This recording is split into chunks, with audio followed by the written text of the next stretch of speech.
I do have a little word to share with you, and I'm going to talk to you after everyone's done about my experience with the March on Washington. But this poem was read by a wife of one of my colleagues who did not make it out of the North Tower in 2001. In tribute to him, his wife read this poem by Shel Silverstein. Someone has to go polish the stars. They're looking a little bit dull. Someone has to go polish the stars for the angels, the eagles, and starlings and gulls. They've all been complaining that they're tarnished and worn. They say they want new ones we cannot afford. So please get your rags and your polishing jars. Someone has to go polish the stars. We know that many people left us very abruptly on 9/11. And in her tribute to her husband, she saw him as being called to go polish the stars, as being chosen to do that. And I think we all may have someone we lost or we can think about who left all too soon. But if we think about them as being up there polishing the stars, then that might give us something to look up to on a dark, starry night. So I'm going to ask Jan if she might give us a little feedback on the group discussion in her breakout room. Jan? Natalie, thank you for that beautiful poem. And I'm going to treasure that moment. Thank you for sharing that. It was a spectacular group that shared a great deal. And what I thought was fascinating is that we had what I was calling our international group. We have someone who wasn't born in the country and is from Europe, and I have had two West Coast people, which is another country when you live on the East Coast in New York. And I'm not sure where and then we had another New Yorker. There were themes and not a particular story, but some really delicious themes that I was hearing again and again. Everyone spoke about values becoming clearer and the difference in people's values. So one person talked about how he started to see after 9/11 people's true colors, that you started to see what people really stood for or didn't. And that when he first came to this country, he was told not to talk politics and religion, but that now he feels that now is the time to absolutely talk politics and religion, and really gave an impassioned plea for us to be having these conversations, because it's where we'll find solidarity and where we'll take action. Two of our people were young teens, and they talked about being on the West Coast and waking up to seeing the crash and not knowing what was going on. And one lived in San Diego, a military town, so children were very afraid for their parents and acting.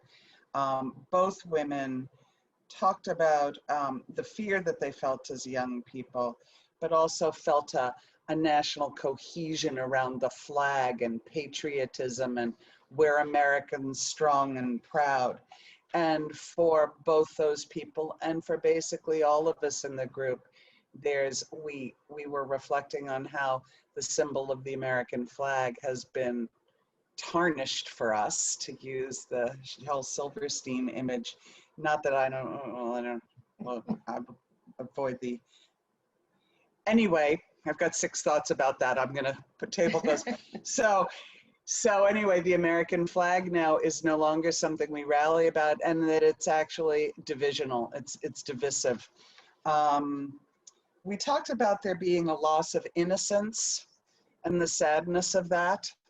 Like a child losing innocence, there were many of us who felt that there was a basic goodness in people, a basic goodness yet unrealized in this country, and felt that over time in these 19 years, we're feeling less and less of that. and uh, and then a heightened understanding of how deep white supremacy runs in this country, and that knowledge is, this is my feeling, I'm hoping that knowledge is power.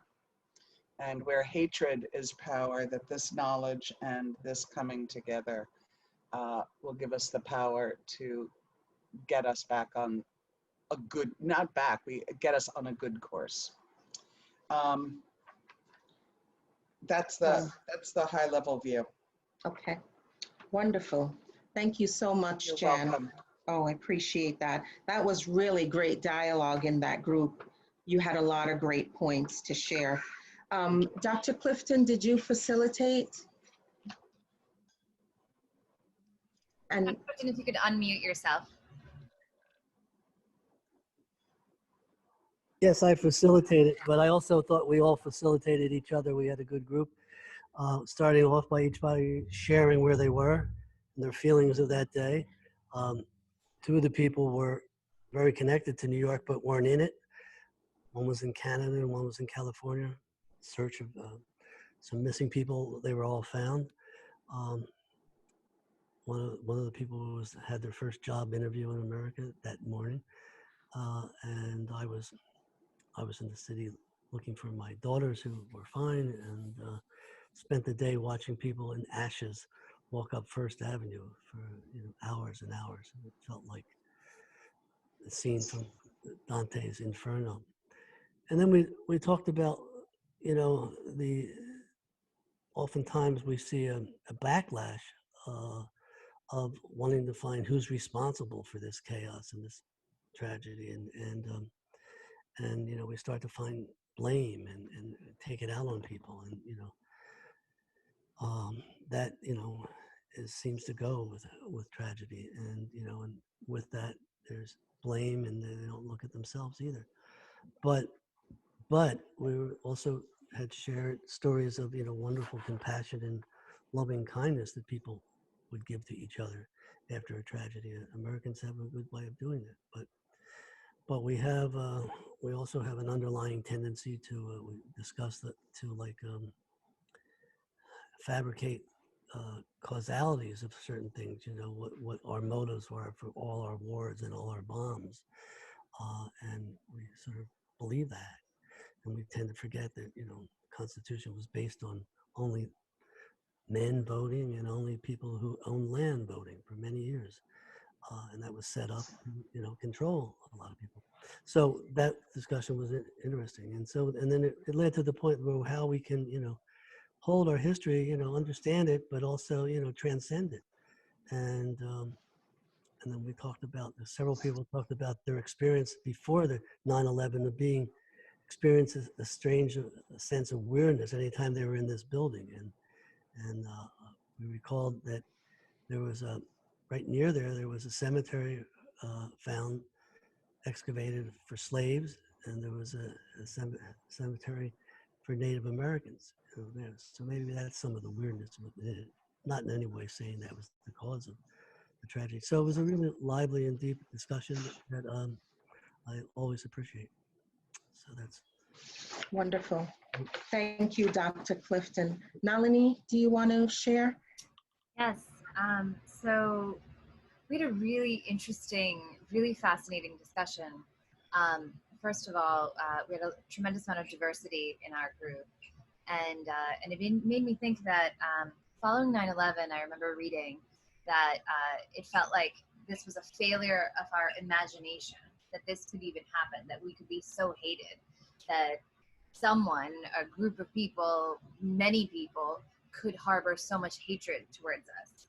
And what my group seemed to really feel strongly about was, if only we traveled more, if only we experienced the world through the eyes of people in different parts of the world, if only we were sensitive to what we ourselves are inflicting upon the rest of the world, or how we are influencing or affecting the rest of the world, and if only we saw things from others' perspectives, this would not have been such a failure of our imagination. And specifically, we had some really interesting stories. One was from one of our group members who was in the Dominican Republic at that time. And she shared that when she was returning to the U.S. in need of a second surgery, she was receiving extra hate, an extra sense of hate. Basically, the idea was, you Hispanics are here to take up and use up our medical insurance. And that was new and newer following 9/11, that she was being targeted for that. We had the opposite example from a gentleman who is an immigrant from Africa who had married an African-American woman.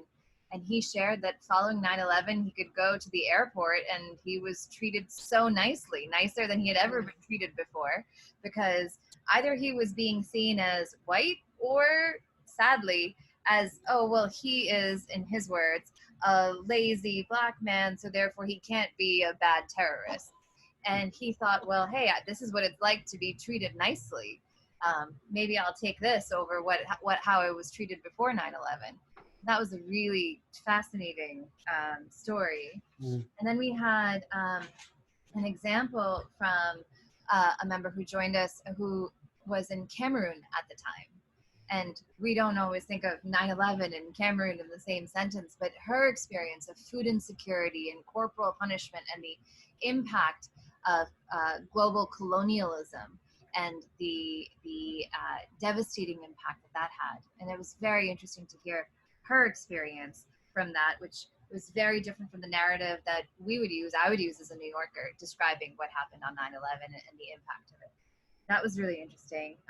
And we had a comment that was echoing what our opening speaker, Alok, had shared, that following 9/11, people who were literally my complexion were being targeted, whether it was for wearing a bindi, a dot. There were dot busters, that's what they called themselves, the gangs in New Jersey who were going around and shooting women who looked just like me, who were wearing bindis or not wearing bindis, but just who happened to look like this.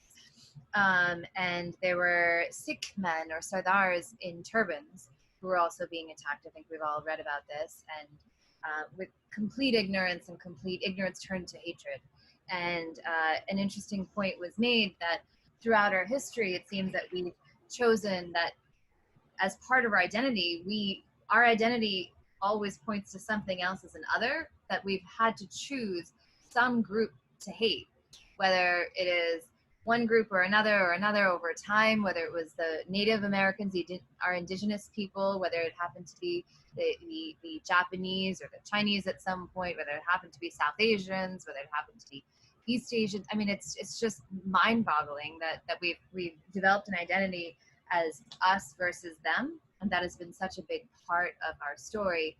And wouldn't it be so wonderful in this pandemic time that we're all locked up at home, that we're all connecting via the same technology? Can't we use this time to reflect and try to find a way to experience the oneness of this shared experience, the oneness of our shared social fabric, and reach out and hold hands, as opposed to seeing that otherness? And so that was our group. Excellent. Mrs. Faley.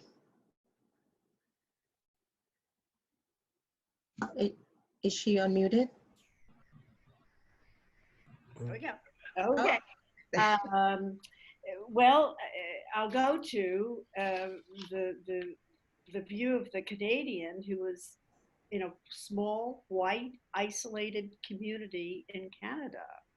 And so the experience was just so totally different there. She brought up the fact that in Newfoundland, people in Newfoundland were taking people in to help them. And the play Come From Away was about that. And it sort of brought up the idea, it brought up the idea that that's how community is created. It doesn't matter who ends up in need, but when they're in need. And she was saying, well, Canadians do that. And I think Americans do that too. They just need to be given the opportunity to do that. And those who are on the outside blaming others to be brought in some way. But that was a beautiful, experience that I had never thought about. I brought in my experience of being at Ward Mobile High School, um, and trying to keep the students in the classroom, trying to figure out what was going on, not knowing where my husband was, because I thought he had gone off to the city. He hadn't. And it was chaos, it was chaos. And it was my first reaction to the pandemic too. And each time things get a little worse, it seems chaotic. And what do you do? And when one person, said, well, because I'm white, I feel very guilty. And then the comment was, well, guilt leads to an awareness of healing. That yes, I feel guilty. Why do I feel guilty, and where do I go with this? Okay, I'm fortunate, and I can move forward in that knowledge. And I guess the most important thing is being aware. And we talked about this in another session, of being aware of who we are and where you are, and accepting that, and then moving forward. And I think that self-knowledge is really important for personal healing and the healing within the community. Being able to verbalize that in a positive way. The idea that I like the statement that relationships are the costumes we wear. I thought that was rather interesting. And that love is universal. The first person mentioned that it really changed her life, that they decided that it was best to be in a place where they didn't have to travel as much, that travel does take the family apart. And before 9/11, we, thought of it as, oh, well, there's no chance of difficult things happening. But 9/11 made us aware that there are some great difficulties with traveling frequently, and that the family is really important, and it's important to stay together as a family. So it was a really lively discussion on it was great to have this today, Yes. because it was treated by the media as very somber, very sad. It's an experience, it's a loss, and this forum gives us an opportunity to discuss it in a very personal and beautiful way, lively way.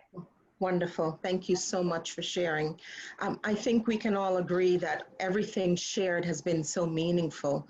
Well, I was in a group with some amazing people too, who had varied experiences on 9/11 that they reflected on. The first person really ended up with talking about the trauma that continues to stay with her in terms of a flashback. So when you hear a siren, when you hear helicopters, those feelings reemerge. And we don't really think about feelings like that. And sometimes we react without connecting it to, how did this start? Why am I feeling this way? Sometimes she shared that she's not even really sure if she's heard a siren that was actually happening, or whether it was something that she was recalling. And as that young lady was speaking, I told her that I could actually see her visibly change when she started to talk about and put the dots together in terms of what she felt then and how she was feeling now. In another sense, there was a young lady in our group who was in the second grade when this happened. And at that young age, she was with a grandmother for most of the day, because otherwise she was in school, heard the announcement, and everything sounded and felt normal, because she really didn't understand what was happening. But back at home, her mother didn't get home until like 11 o'clock at night, and she was with a grandmother who didn't speak English. And they were watching these images on TV, not really understanding what was going on. But in her journey through, looking back then and looking now, we want to really understand why we're in turmoil as a nation, and why our disappointment ends up being the way that we treat people.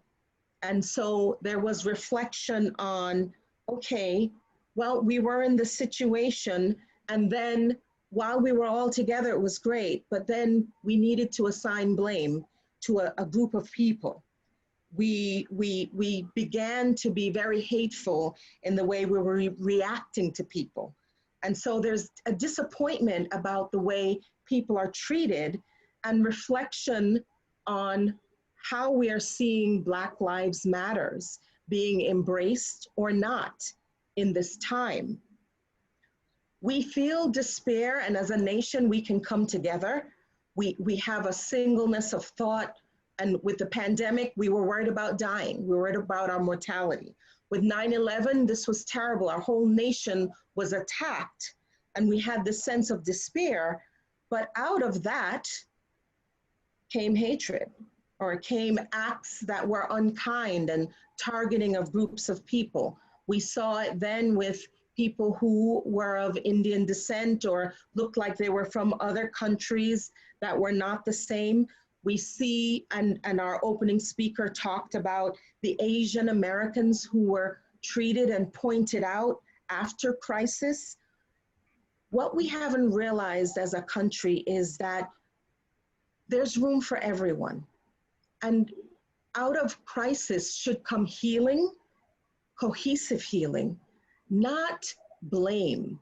And I love that Dr. Clifton pointed out this motives of fabricating causality. I think that's what he said. Looking for someone else to blame. While our values become clearer and there's a rise in patriotism, there's also a desire to assign blame. I think we will only really heal when we can come together and stay together. So the question was, where were we when this happened and where were we now? And it definitely is not just a question about where you were physically, but maybe where you were emotionally, maybe where you were on your convictions, and where are you now? How has what happened in the past influenced you? How have things stayed with you? And what do you see for the future? I just want to take a few minutes because all of this is wrapped into the way we're feeling and all of the events that we're experiencing around us. A week ago, I had the opportunity to go to the March on Washington. This was the 57th year, celebrating, I don't know if celebrating is a good word, because the march really originated in 1963. And it was a march that was demanding jobs, demanding that people of African descent be treated just the way the Constitution said. Martin Luther King's "I Have a Dream" speech was first heard at that march on the steps of the Lincoln Memorial. And he said that America has given the Negro people a bad check, a check which has been marked and returned as insufficient funds. We've not been treated the way the Constitution promised. On August 28th, families of George Floyd, Breonna Taylor, Eric Garner, Jacob Blake, and so many other families echoed the need to address the dysfunction in the treatment of people of color by people in authority. The main focus of the march was not jobs as it was 57 years ago, but 50,000 people who were impassioned about what they're seeing as this constant pandemic on its own, came together to say, get your knee off of our necks. We are committed to changing the way social justice doesn't work for people of color. And so you had survivors of the Parkland school shooting in Florida. You had Jacob Blake Sr. telling us that his son was shackled to the bed by authorities, even though he's paralyzed, and even though he was the person who injustice was rendered to. Breonna Taylor's mother asked the crowd just to say her name because they're working to get Breonna's law passed. The sister of Botham Jean the man who was shot by an officer while he was at home eating ice cream on his couch, told us that she was attending the event because she believes police brutality is the largest killer of Black and brown people. And the granddaughter of Martin Luther King said, "Show me what democracy looks like." This is what democracy looks like. Almost 50,000 people gathered to say, we don't want this to continue anymore. And I just think at this time, our nation really needs to understand that there's room for everyone. That if we are pointing out that something's wrong, we're doing it with the best of intentions. We want to live in harmony. We want to be able to come together. But we can't do that if members or groups are allowed to act differently. We have to be big enough to understand where dysfunction is. In the words of John Lewis, ordinary people with extraordinary vision can redeem the soul of America by getting into good trouble. This should be our highest calling at heart, just to do the right thing. And if we believe that in our hearts, then it really is time for us to let freedom ring, to not be afraid to speak, to let our voices be heard. Thank you. Thank you.